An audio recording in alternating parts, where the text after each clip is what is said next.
Hello friends, welcome to my channel Nikki special. ಇವತ್ತು ನಾನು ಆಲೂಗೆಡ್ಡೆ ಫ್ರೈ ಹೇಗೆ ಮಾಡೋದು ಅಂತ ತೋರಿಸ್ಕೊಡ್ತಾ ಇದ್ದೀನಿ. ಇದಕ್ಕೆ ಬೇಕಾಗಿರುವಂಥ ಇಂಗ್ರೀಡಿಯೆಂಟ್ಸ್: 2 ಮೀಡಿಯಮ್ ಗಾತ್ರದ ಆಲೂಗಡ್ಡೆನ ವಾಶ್ ಮಾಡಿಬಿಟ್ಟು ನೀಟಾಗಿ ಸ್ಲೈಸ್ ಮಾಡಿಟ್ಕೊಂಡಿದ್ದೀನಿ. ಹಾಗೂ ಅಚ್ಚ ಖಾರದ ಪುಡಿ, ಅರಿಶಿನ, 1 ಕಪ್ ರವೆ, ರುಚಿಗೆ ತಕ್ಕಷ್ಟು ಉಪ್ಪು, ಎಣ್ಣೆ. ಮೊದಲು ಸ್ಲೈಸ್ ಮಾಡ್ಕೊಂಡಿರುವಂಥ ಆಲೂಗಡ್ಡೆಯ ಸ್ಲೈಸನ್ನು ಇದಕ್ಕೆ ನಾನು ಸ್ವಲ್ಪ ಉಪ್ಪನ್ನು ಹಾಕ್ತಾಯಿದ್ದೀನಿ. ಹಾಗೂ 2 ಚಿಟಿಕೆ ಅರಿಶಿನ ಮತ್ತು 1 ರಿಂದ 2 ಟೀ ಸ್ಪೂನ್ ಅಚ್ಚ ಖಾರದ ಪುಡಿಯನ್ನು ಹಾಕಿದ್ದೀನಿ. ಈಗ ಇದನ್ನೆಲ್ಲ ನಾವು ಚೆನ್ನಾಗಿ ಮಿಕ್ಸ್ ಮಾಡಿಕೊಳ್ಳೋಣ. ಅಚ್ಚ ಖಾರದ ಪುಡಿ, ಉಪ್ಪು ಮತ್ತು ಅರಿಶಿನ ಆಲೂಗಡ್ಡೆಯ ಪ್ರತಿಯೊಂದು ಸ್ಲೈಸ್ಗೂ ಕೂಡ ಚೆನ್ನಾಗಿ ಹಚ್ಚಬೇಕು.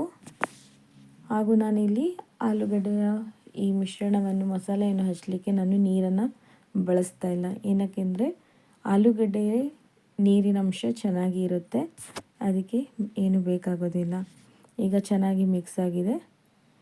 ಪ್ರತಿಯೊಂದು ಸ್ಲೈಸ್ಗೂ ಚೆನ್ನಾಗಿ ಖಾರ ಕೂಡ ಹಚ್ಚಿದೆ. ಈಗ ನಾವು ಇದನ್ನು ಬಿಸಿಯಾದ ತವಾದಲ್ಲಿ ಫ್ರೈ ಮಾಡ್ಕೊಳ್ಳೋಣ. ಈಗ ಒಂದು ಪ್ಲೇಟಲ್ಲಿ ನಾವು ರವೆ ಇಟ್ಕೊಂಡಿದ್ದೀವಿ. ಹಾಗೂ ಈಗ ಬಿಸಿಯಾಗಿರೋ ತವಕ್ಕೆ ಸ್ವಲ್ಪ ಎಣ್ಣೆಯನ್ನು ಹಾಕ್ಕೊಳ್ಳೋಣ. ಸ್ವಲ್ಪ ಎಣ್ಣೆ ಹಾಕಿದರೆ ಸಾಕಾಗುತ್ತೆ. ಈಗ ಆಲೂಗಡ್ಡೆ ಸ್ಲೈಸನ್ನು ರವಾದಲ್ಲಿ ಈ ಥರ ಹಚ್ತಾ ಇದ್ದೀನಿ.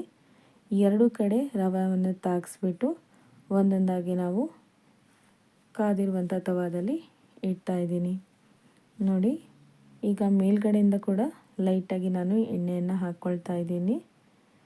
ಚೆನ್ನಾಗಿ ಎಣ್ಣೆ ಎಲ್ಲ ಹಾಕಿಬಿಟ್ಟು ನಾವು ಇದನ್ನು ಒಂದು 5 ಮಿನಿಟ್ಸು ಹಾಗೆ ಲಿಡ್ಡನ್ನು ಕ್ಲೋಸ್ ಮಾಡಿಡೋಣ.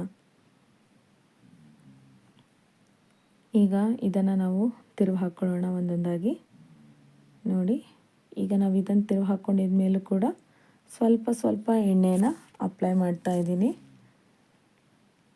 ಈಗ ಇದು ಬೆಂದಿದೆ. ಆಲೂಗಡ್ಡೆ ಫ್ರೈ ಬೆಂದಿದೆಯೋ ಇಲ್ಲ ಅಂತ ತಿಳಿಯೋದು ಒಂದು ನೈಫನ್ನು ತೆಗೆದುಕೊಂಡು ನಾವು ಅದಕ್ಕೆ ಆಲೂಗಡ್ಡೆ ಸ್ಲೈಸನ್ನು ಚುಚ್ಚಿದಾಗ ಈಸಿಲಿ ಒಳಗಡೆ ಹೋಗಿದರೆ ಬೆಂದಿದೆ ಅಂತ ಅರ್ಥ. ಈಗ ಇದು ಬೆಂದಿದೆ. ಒಂದು ಪ್ಲೇಟಲ್ಲಿ ಹಾಕ್ಕೊಳ್ಳೋಣ. ಈಗ ರುಚಿಯಾದ ಆಲೂಗಡ್ಡೆ ಫ್ರೈ ಸವಿಯಲು ಸಿದ್ಧವಾಗಿದೆ. ನೀವು ಕೂಡ ಮನೆಯಲ್ಲಿ ಟ್ರೈ ಮಾಡಿ ಹಾಗೂ ನಮ್ಮ ಚಾನಲನ್ನು ಸಬ್ಸ್ಕ್ರೈಬ್ ಮಾಡಿ. ಧನ್ಯವಾದಗಳು.